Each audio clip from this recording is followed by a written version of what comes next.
성도님들께 말씀 충만하시고 성령 충만하시는 은혜가 있으시기를 주님의 이름으로 축원합니다. 지난주에 우리는 야곱이 하나님을 경험하고 그 섭리와 언약의 성취를 목도하며 신앙의 여정이 본격적으로 시작되는 것을 보았습니다. 우리 본문의 배경은 역사적으로는 참 세겜에서 있었던 일이고 함께 읽지는 않았지만 34장까지 이야기인데, 이 말씀을 보면서 우리들이 보게 되는 것은 참 신앙의 여정이 시작되어서 하나님과의 그 동행이 시작될 때 대체 우리에게 어떤 일이 일어나는지, 그리고 그런 일들이 일어났을 때 우리는 어떻게 반응해야 되는지, 우리는 어떤 마음을 품어야 하는지에 대해서 헤아려 보기를 소망합니다. 오늘 본문 말씀의 특징 중에 하나는 앞서도 말씀드렸지만 지역적으로는 세겜에서 있었던 일이고, 또 34장의 특징 중에 하나는 하나님이 전혀 언급되지 않는 단어라는 장이라는 것입니다. 사실 성경 전체를 통틀어 보면 하나님께서 전혀 언급되지 않는 형식이 전혀 없는 것은 아니지만 성경에서는 일반적이지 않은 방식이죠. 오늘 본문에서는, 그러니까 34장에서는 야곱의 인생에서 어두운 순간을 보여주는 장치로 사용되었던 것으로 여겼습니다. 마치 야곱이 가장 자신에게 어두웠던 순간에 하나님 어디 계십니까? 그때 어디 계셨어요? 라고 질문할 수 있을 것만 같은 그 순간인 것이죠. 사실 우리 모두도 이런 순간들이 있는 것이죠. 그래서 이런 것들을 염두에 두고 함께 살펴보기를 원합니다. 앞서 형 에서를 만났던 야곱은 지난주에는 숫곳에서 장막을 쳤고, 그 후에 오늘 본문 말씀에 세겜으로 이동하여 그곳에 땅을 사고 장막을 쳤습니다. 이때 땅을 샀다는 것은 세겜에 정착하고자 했던 의도를 가지고 있었던 것이죠. 실제로 야곱의 정착 의지는 훗날 요한복음 4장에서 언급되는 야곱의 우물로도 짐작해 볼 수 있습니다. 참고로 세겜은 사마리아 산지에 속한 도시 중 하나입니다. 그러니까 이 사마리아 산지에 야곱이 판 우물이 있었다라는 것은 야곱이 우물을 파고 그곳에 정착하고 완전히 자리 잡을 의지가 있었던 것으로 볼 수 있는 것이죠. 문제는 이런 야곱의 행동이 잘못된 선택이었다는 것입니다. 성경은 이 순간을 명시적으로 야곱의 잘못을 지적하고 있지는 않지만 성경의 맥락과 뉘앙스로 보아서 이것은 야곱의 잘못이 분명합니다. 왜냐하면 야곱이 가야 할 곳은 베델이었기 때문인 것이죠. 야곱이 베델을 들렀다가 세겜으로 가기만 했어도 사실 이것은 그냥 어쩌면은 추정일 뿐이었겠지만 성경 어디에도 야곱이 베델로 갔다는 기록이 없습니다. 바로 세겜으로 갔다는 것이죠. 이것은 베델로 가지 않은 것만 문제가 아닙니다. 앞서 야곱은 그의 형 에서에게 세일에서 만나기로 약속한 바 있는 것이죠. 야곱은 세겜을 향하여 감으로써 형 에서와의 약속도 어기고 있습니다. 그러면서도 그는 세겜에서 하나님께 제단을 쌓고 엘렐로헤 이스라엘이라고 불렀습니다. 그 뜻은 하나님, 이스라엘의 하나님이란 뜻이죠. 언뜻 보면 좋은 일이었습니다. 야곱은 여전히 이전에 경험했던 하나님에 대한 믿음을 가지고 있고 그 하나님을 향한 자신의 신앙을 고백하고 있는 것으로 보입니다. 그리고 그 의도에 대해 여러 신학자들은 이 엘렐로의 이스라엘이라는 이름을 붙인 것을 이제 끝났다, 나는 이제 집에 돌아왔다, 나의 고난이 끝났으니까 이제 하나님께서 나의 집을 편안히 세워주시게 할 것이다 라는 그런 의미를 부여한 것으로 보고 있습니다. 그러나 그는 20년 전에 하나님께 베델에서 하나님을 기념하겠다고 서원했었고, 귀환을 결심할 때에도 하나님께서 베델로 가라고 명령하셨다고 고백하였음에도 불구하고 베델로 가지 않았죠. 형과 약속했으면서도 세일로도 가지 않았습니다. 심지어 이 당시에는 아버지 이삭이 살아있을 때인데, 그런데 즉 아버지 이삭이 헤브론에 머물고 있었을 때입니다. 그런데 아버지가 있던 헤브론으로도 가지 않습니다. 야곱은 지켜야 할 약속들도 무시하고 도리도 무시한 채 그저 하나님께 제사, 즉 예배를 드리고 있습니다. 이것은 예배를 통해 자신을 합리화하는 것으로도 볼 수 있는 것이죠. 이후 야곱이 세겜에서 얼마나 머물렀는지는 우리는 정확히 알 수 없지만 디나의 일이 일어날 때까지 대략 10여 년 정도로 살아갔을 것으로 추정됩니다. 야곱이 이 세겜에 정착해서 산 것은 결코 신앙적인 혹은 영적인 이유로는 설명될 수 없는 일이었습니다. 그래서 사람들은 추측하기를 에서와 거리를 두고 살기를 원했거나 혹은 거기에 좋은 목초지가 있었기 때문에 혹은 정착하고 싶은 욕구 때문일 것으로 여기고 있는 것이죠. 여러 가지 다양한 이유들을 추정하지만 그 이유가 무엇인가는 사실 중요하지 않습니다. 그 이유가 무엇이든 신앙적인 이유로 정착한 것은 아니었기 때문인 것이죠. 여기서 우리는 우리가 머무는 장소, 단순히 우리가 예배 드리기만 한다고 하여서 야곱이 그곳에서 제단을 쌓았다고 해서 그곳이 신앙적인 장소가 아니었던 것처럼 우리가 머무는 장소가 과연 우리의 신앙에 어떠한 영향을 주는지 헤아려 보아야 하는 것이죠. 우리는 우리가 머무는 장소를 통해서 우리의 신앙을 가늠할 수 있기 때문입니다. 오늘날에도 사람들은 거주지를 정할 때 많은 것을 고려하죠. 자녀들이 있다면 학군도 선택하고 고려해보고 앞으로 그 지역의 장래성 혹은 앞으로의 인생의 계획 등 많은 것을 고려해서 거주지를 선택합니다. 오늘 이 자리에 있는 우리들도 대부분 각자의 거주지를 선택하신 이유가 분명히 있었을 것이죠. 그럴 때 우리는 과연 어떤 이유로 이 선택을 하였는지에 대해서 생각해 볼 필요가 있습니다. 어떤 이유로 선택하셨습니까? 이것에 대해서 이 질문에 대답은 안 하셔도 되는데 그저 각자 신앙적인 이유에서였는지 세상적인 이유에서였는지 한번 각자 헤아려 보시면 좋겠습니다. 또 하나 고려해야 되는 것은 정체성에 대한 고려인 것이죠. 인간의 본능 중 하나는 정주 본능이라고 합니다. 물론 반대적으로 이주 본능도 있다고 합니다. 그렇지만 보통은 정주 본능이 더 강해서 이주 본능보다는 정주 본능이 인간의 본능에 가깝다는 것이죠. 실제로 현대인들은 정착을 위해 많은 노력을 기울입니다. 오늘 본문의 야곱도 정착하고자 굳게 결심하고 세겜에서 땅을 구입하기까지 하였습니다. 근데 이것이 야곱의 정체성을 부정하는 일로 여길 수 있다는 것을 해석할 수 있다는 것이 문제인 것이죠. 왜냐하면 성경은 우리의 정체성을 나그네라고 하고 있기 때문인 것이죠. 이때 나그네로 산다라는 것은 단순히 이 땅에서 유목 생활을 해야 한다거나 방랑 생활을 해야 된다는 의미가 아닙니다. 실제로 이삭도 헤브론에서 오랫동안 거주하였고 아브라함도 막벨라 굴을 구입하면서 그 오랜 동안 그 자리를 지켜왔던 것을 우리는 보는 것이죠. 단순히 유목 생활을 하고 방랑 생활하는 것이 나그네라는 정체성이 아니라 이 땅은 우리가 잠시 사는 곳으로서 영원한 처소가 아니라는 것을 의식해야 된다는 것이죠. 아브라함이 이 땅을 가나안 땅을 약속받고도 장막을 짓고 살았던 것도 그런 정체성을 상징하는 것이죠. 실제로 아브라함은 하나님께서 세우시고 다스리실 영원한 성을 보았기 때문에 훗날 막벨라 굴을 사면서도 그들과 함께 정착하기는 거절하였고 이삭 또한 거부로 헤브론에 오랫도록 머물면서도 여전히 장막에 거했었던 것이죠. 그런 관점에서 야곱이 세겜에 정착하려고 한 것은 자신의 정체성을 부인하는 불신앙으로도 볼 수 있는 것입니다.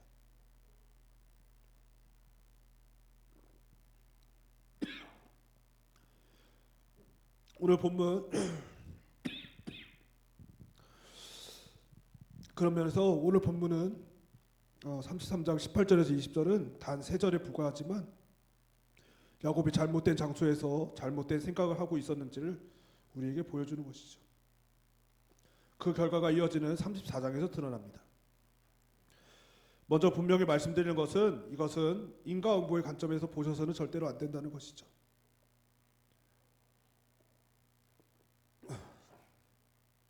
야곱이 잘못된 정착을 했다고 해서 하나님께서 그의 딸 디나를 치시고 아들들로 하여금 학살하게 했다고 생각한다면 그것은 하나님을 감정적이며 변덕스러우시며 보복하시는 분이라고 잘못 해석하는 것이기 때문인 것이죠. 만약에 그렇다면 우리는 하나님을 좋으신 분이라고 절대로 고백할 수 없습니다. 우리 하나님께서는 자기 백성이 잘못된 길로 계속 가는 것을 허용하지 않으시지만 그렇다고 해서 잔인한 방법으로 우리를 짓밟고 막아서시는 분도 아니심을 우리는 믿어야만 하는 것이죠. 하나님께서 앞서 보이진 않았지만 에서의 마음을 만지시고 변화시켰듯이, 그래서 야곱과 대면하였을 때 정말 놀라운 은혜를 경험케 하셨듯이 우리의 모든 자유의지를 통해 일어나는 일들 중에 역사하심으로써 우리가 스스로 깨닫게 하사 이끌어 가시는 분이십니다. 그리고 그것을 우리는 섭리라고 부르죠. 그러니까 오늘 본문 말씀에 등장하는 34장에 등장하는 야곱의 가정에 그 일어난 비극은 사실 그 누구에게도, 이 세상을 살아가는 모든 인간들에게 누구에게나 일어날 수 있었던 일인 것이죠. 중요한 것은 그 비극이 일어났느냐 안 일어났느냐가 아니라 그 순간 그런 비극이 우리에게 닥쳐왔을 때 우리가 어떻게 반응해야 하는가입니다. 비극은 그 디나가 그 땅의 여자들을 보러 나갔을 때 일어났습니다. 그때 히위 족속 하몰의 아들인 그 땅의 추장 혹은 군주라고도 번역되는 세겜이 디나를 보고 강간하였습니다.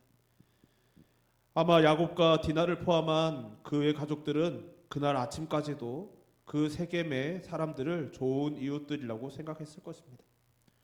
그러니 외동딸로 추정되는 디나가 안심하고 놀러 갈 수 있었을 것이죠. 근데 야곱이 정착하기로 결심할 만큼 마음에 들었고 안심할 수 있었을 것으로 여겨졌던 이웃들의 추장인 세겜이 디나를 강간하였습니다. 이것은 야곱과 그 가정에 큰 충격이었죠. 너무 세상에 대해 안심하다 못해 방심했던 것입니다. 이후 세겜은 디나를 얻기 원하여서 아버지 하몰과 함께 야곱에게 찾아갑니다. 근데 이들은 전혀 미안해하지 않는 것이죠. 사과하지 않고 그저 디나를 어떻게 하면 얻을 수 있을 것인가를 묻습니다. 디나를 달라고 하는 것이죠. 디나를 얻기 위한 조건만을 알려달라고 이야기합니다. 이들의 의도가 무엇이었는지는 정확히 알 수 없지만 일반적인 인간의 행태를 참고할 때 갑으로서의 자연스러운 자세를 취한 것으로 생각할 수 있는 것이죠. 이때 야곱의 반응은 잠잠함이었다라고 성경은 기록합니다. 야곱은 아들들이 들에서 돌아오기까지 그저 잠잠합니다. 이 잠잠하다라는 것은 표현은 사실 대단히 의아한 일인 것이죠. 이 원어적으로도 이 잠잠하다라는 것은 이 일에 대해서 회피하였다, 무신경하였다, 그냥 그런 의미를 담고 있습니다. 그러니까 야곱은 이 일에 대해서 어떤 책임을 지지 않고 그저 회피하려는 모습을 보였다는 것이죠. 이것은 훗날 요셉을 잃었을 때나 혹은 베냐민이 애굽으로 가야 하는 순간을 닥쳤을 때 보였던 반응을 생각하면 너무나 대조적인 모습입니다. 심지어 야곱은 나중에 시므온과 레위에게 화를 내는 모습을 보여주는 것이죠.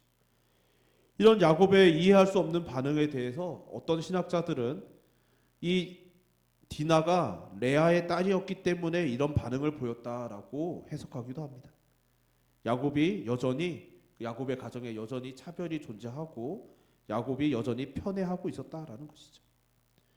실제 성경은 이런 주장을 해석을 지지한 듯하게 레아가 야곱에게 낳은 딸 디나라고 기록하고 있는 것이죠. 이유가 무엇인지 그 해석이 정확한지 안 정확한지는 알 수 없지만 확실한 것은 야곱이 매우 비겁한 모습을 보이고 있다는 것입니다. 그는 아무것도 결정하지 않고 아무것도 해결하려고 하지 않습니다. 이것이 야곱의 결핍 때문인지 영적 상태 때문인지는 알 수 없지만 분명한 것은 야곱의 실패인 것은 확실합니다. 이런 야곱과 달리 야곱의 아들들은 7절에 근심하고 심히 노하였다라고 성경은 기록하죠. 그리고 이들이 아버지 야곱을 대신하여 하몰과 세겜을 마주합니다.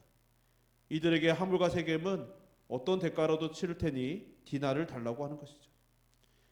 이에 그들 아들들은 13절에서 17절에 걸쳐 너희 중 모든 남자가 다 할례를 받으면 디나를 주겠다라고 말합니다.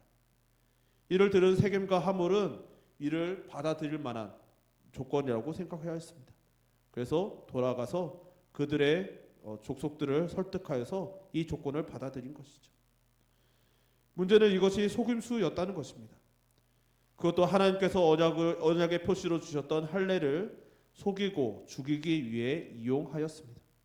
이로 인해 하나님의 언약을 의미하는 할례는 세겜과 그곳 사람들에게는 탐욕을 위한 도구가 되었고 야곱의 아들들에게는 자신들의 복수를 위해 이용할 수 있는 도구가 되었습니다. 이것은 심각한 문제였던 것이죠. 이것을 동일하게 오늘날 어떤 비유를 댈 수 있을지 확실하지 않지만 아마 세례를 거래의 수단으로 이용하는 것과 비슷하지 않을까 생각합니다. 오늘날에도 간혹 이 세례를 거래의 수단처럼 여기고 이 세례를 받는 조건으로 어떤 것을 요구하기도 하고 혹은 세례를 받게 하기 위해서 어떤 조건을 제시하게 하는 모습들을 간혹 보는 것이죠. 하나님의 언약, 구원의 증표를 도구로 사용하는 것은 분명히 말할 수 있는데 하나님을 모욕하는 배교인 것이죠. 심지어 이런 행동은 하나님을 믿지 않는 이방인들에게도 있을 수 없는 일이었습니다. 고대 종교의 문화적 배경으로 인해 세겜과 그곳 사람들은 야곱과 그 가정의 신앙에 매우 중요한 의식이었던 할례를 감히 보복의 수단으로 사용했을 것이라고는 상상치도 못했던 것이죠. 그러니 그들이 하나님을 믿지는 않았지만 그들에게 매우 중요한 그들의 종교적인 의식, 즉 하나님과의 언약의 그 표식을 자신들이 받아들이기만 하면 우리도 그들과 하나가 될 수 있다라고 믿었던 것입니다. 그러니 세상 사람들도 감히 할 수 없었던, 상상할 수 없었던 일을 지금 야곱의 아들들이 행하고 있는 것이죠. 가연, 시므온과 레위는 세겜의 남자들이 할례를 행하고 3일이 되어 고통이 심할 때 칼로 모든 남자를 다 죽였고 다른 모든 형제들은 노략하였습니다. 야곱의 아들들의 죄악은 세겜보다 더 큰 악이었던 것이죠. 이것은 하나님의 백성이든 혹은 교회이든지 간에 타락한다면 세상과 다를 바 없는 정도를 넘어서 세상보다 더 악해질 수 있음을 보여주는 예시일 것이죠. 이 소식을 들은 야곱은 오늘 본문에서 처음이자 마지막으로 반응합니다. 30절에 야곱이 시므온과 레위에게 이르되 너희가 내게 화를 끼쳐 나로 하여금 이 땅의 주민 곧 가나안 족속과 브리스 족속에게 악취를 내게 하였도다. 나는 수가 적은즉 그들이 모여 나를 치고 나를 죽이리니 그러면 나와 내 집이 멸망하리라. 이 충격적인 상황 속에서 야곱의 말은 놀랍게도 영적이지도 않고 도덕적이지도 않았습니다. 그 아들들의 잘못, 무엇을 실수한 것인지 잘못했는지 그것을 영적으로든 도덕적으로든 책망하지 않고 오직 자기 연민에 사로잡혀서 자신을 걱정하고 있는 것이죠. 앞으로의 삶을 걱정하고 자신에게 닥칠지도 모를 화를 걱정합니다. 매우 이기적인 모습을 보이고 있는 것이죠. 야곱의 이 발언, 30절의 이 발언은 오직 나의 안전에 집중되어 있습니다. 이런 아버지의 비겁한 모습에 아들들이 대답하죠. 31절에 그들이 이르되 그가 우리 누이를 창녀같이 대우함이 옳으니까. 여기서 특이한 점은 야곱의 아들들이 아버지의 딸이라고 말하지 않고 우리 누이라고 말하는 것입니다. 이것이 그냥 단순한 표현이 아니라 아들들은 야곱이 보호자로서의 모습을 보이지 못했기에 이제 우리의 누이는 우리가 보호하겠다라는 의미로 사용된 표현으로 볼 수 있는 것이죠. 야곱은 하나님을 경험하고도 하나님을 향한 신앙의 여정이 시작되었음에도 오늘 참 비겁한 모습, 실수하는 모습, 또 참 실망스러운 모습을 우리에게 보여주고 있는 것이죠. 그리고 그 비극이 참 입에 담기도 조심스러울 만큼의 비극이 오늘 일어났습니다. 오늘 말씀을 준비하면서 생각나는 통계나 여러 이야기들이 생각났습니다. 예를 들면 미국에서 조사했을 때 성도들이 가장 범죄를 많이 저지르는 순간은 예배를 드린 직후라고 합니다. 이것은 일반 그냥 성도님들뿐만 아니라 목사님들을 포함한 모든 성도들을 이 통계인 것이죠. 가장 하나님께 예배드리고 가장 하나님께 은혜를 받고 하나님께 전심으로 집중한 직후에 범죄하는 경우가 가장 많았다는 것이죠. 한국 교회에서도 오랫동안 공식처럼 여겨지는 이야기가 있었습니다. 수련회 끝나고 은혜 까먹지 마라. 그 외에도 몇 가지 더 있지만 모두 가장 은혜로운 시간 이에 상식적으로 우리가 받아들일 때 가장 은혜로웠던 순간 뒤에 연이어 일어나는 죄악들에 대한 이야기들입니다. 오늘 야곱이 바로 그러한 경우인 것이죠. 야곱은 지난주에 보았듯이 놀라운 은혜를 경험하였습니다. 그는 하나님을 체험하였고 그 하나님의 섭리를 맛보았습니다. 그래서 그는 형 에서 앞에서 이전이라면 수치라고 생각하고 모욕이라고 생각하였을 그런 일련의 행위들을 하면서도 하나님을 뵌 것 같은 기쁨을 누렸습니다. 그렇지만 연이어서 오늘 말씀에 이어지는 오늘 본문 말씀에 참 그 은혜가 무색할 정도로 실수하고 잘못을 저지르고 실망스러운 모습을 보입니다. 그의 인생에 짙은 그림자가 드리워지고 있습니다. 이런 일들이 야곱에게뿐만 아니라 우리에게도 일어날 수 있는 일이라는 것이 우리가 생각해야 되는 경계인 것이죠. 우리는 성경 말씀을 볼 때 야곱이 이런 실망스러운 모습들을 보며 야곱의 잘못을 하나하나 지적하고 야곱을 책망하고 그런 모습을 보여야 되는 것이 아닌 것이죠. 또 반대로 야곱이 이런 잘못들을 하였으니까 그의 딸이 그의 자녀들이 이렇게 죄를 범하고 수치를 당하고 부끄러운 재앙을 경험하게 되는구나 라고 생각하는 것도 안 되는 것이죠.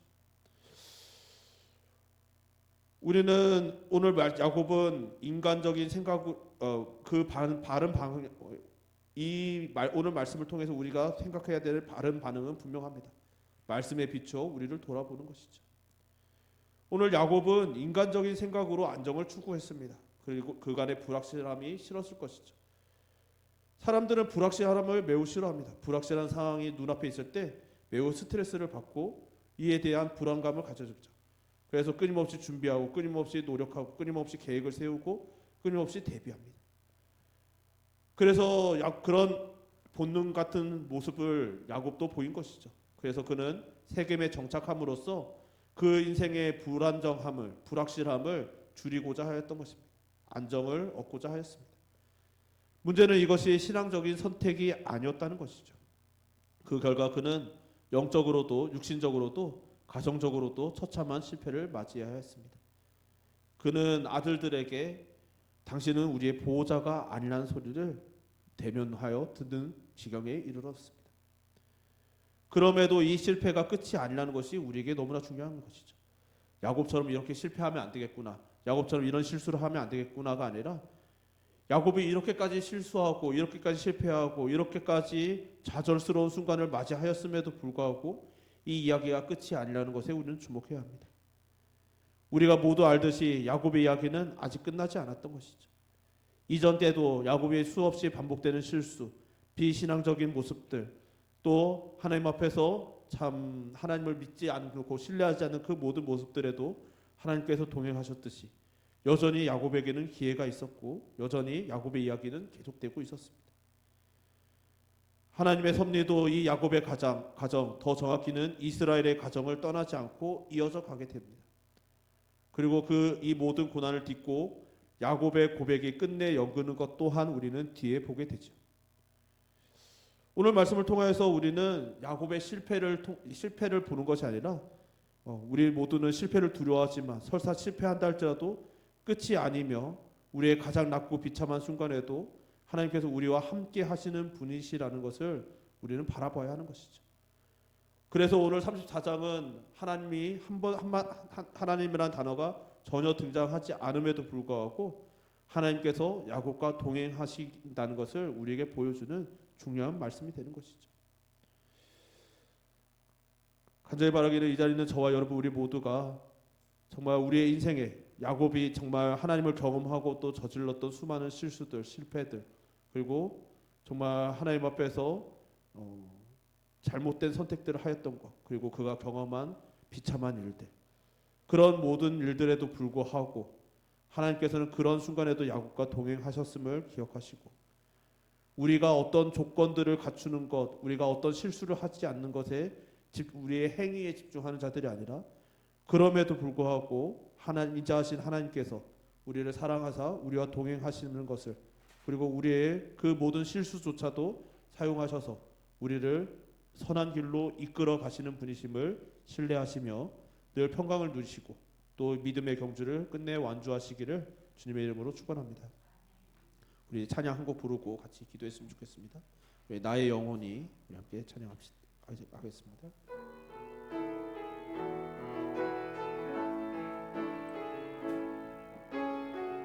나의 영혼이 잠잠히 하나님만 바라며 나의 구원이 그에게서 나는도다.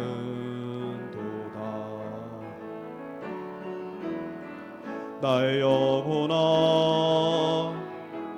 잠잠히 하나님만 바라라. 나의 소망이 저에게서 나는도다. 오직 주만이 나의 반석 나의 구원이시니 오직 주만이 나의 산성 내가 요동치 아니하리.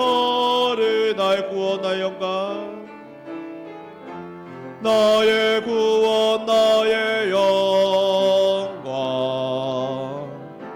하나님께 있으니 내 힘의 반석과 피난처 되시네.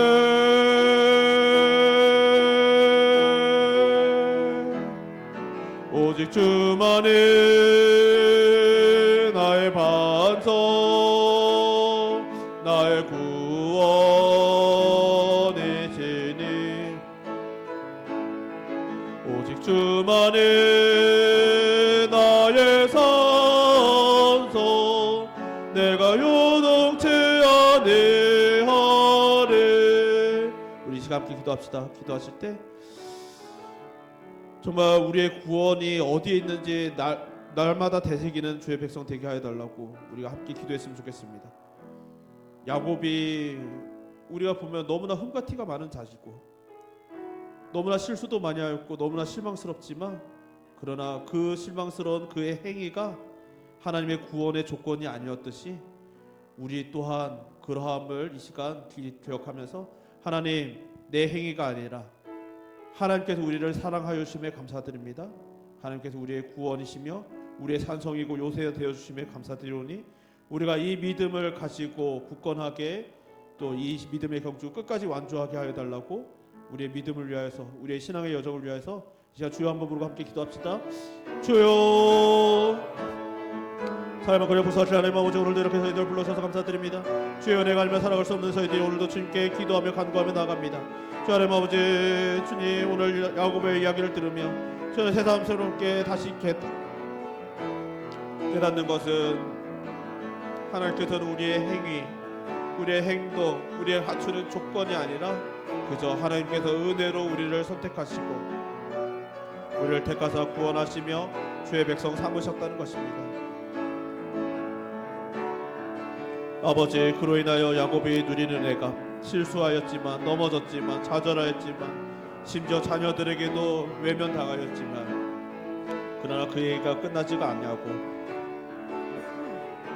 마침내 주여 이어지사지고 근데 모든 이들이 주여 기억하게 될 고백을 하게 되는 것을 우리가 봅니다. 주 하나님 아버지 우리들이 이 사실을 기억하며 야곱의 행동에서 우리들이 어떤 것을 찾는 것이 아들이 아니라 야곱과 동행하시는 하나님을 발견하게 하시고